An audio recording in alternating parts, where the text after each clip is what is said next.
هذه شيلة إهداء من أم سلطان وأم ماجد إلى أم ذياب.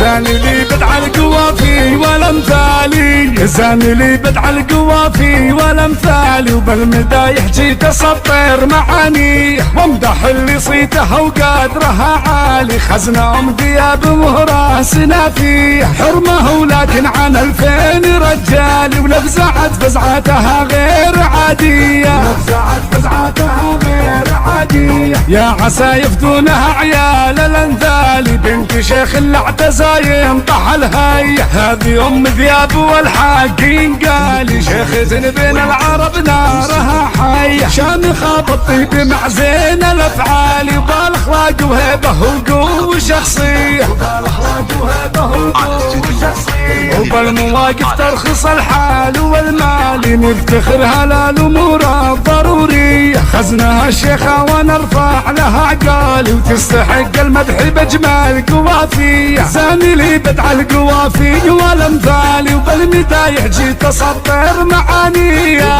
بالمدايح جيت اسطر معانية. زاني لي بدع القوافي والامثالي، وبالمدايح جيت اسطر معانية وامدح اللي صيته وقدرها عالي. خزنة ام ذياب وهراه سنافي حرمه ولكن عن 2000 رجالي، ولفزعت فزعتها غير عادية، لفزعت فزعتها غير عادية. يا عسى يفدونها عيال الانثالي، بنت شيخ اللي اعتزى ينطح الهي. هذه ام ذياب والحاقين قالي، شيخة بين العرب نارها حية، شامخة بالطيب مع زين الافعال، وبالاخلاق وهيبه وقوة شخصية،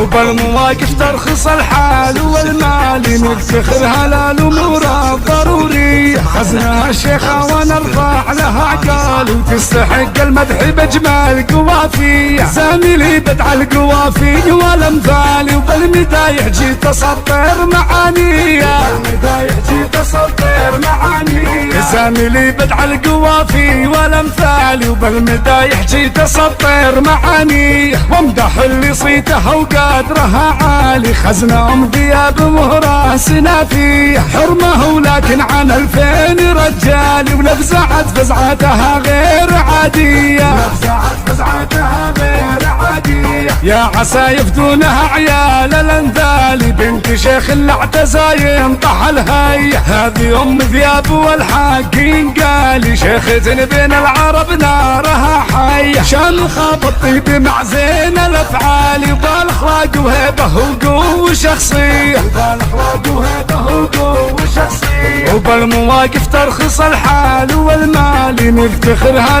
للامور الضرورية. خزنها الشيخة ونرفع لها عقالي، وتستحق المدح بجمال قوافية. زاني لي بدع القوافي والامثالي، وبالمدايح جيت اسطر معانية.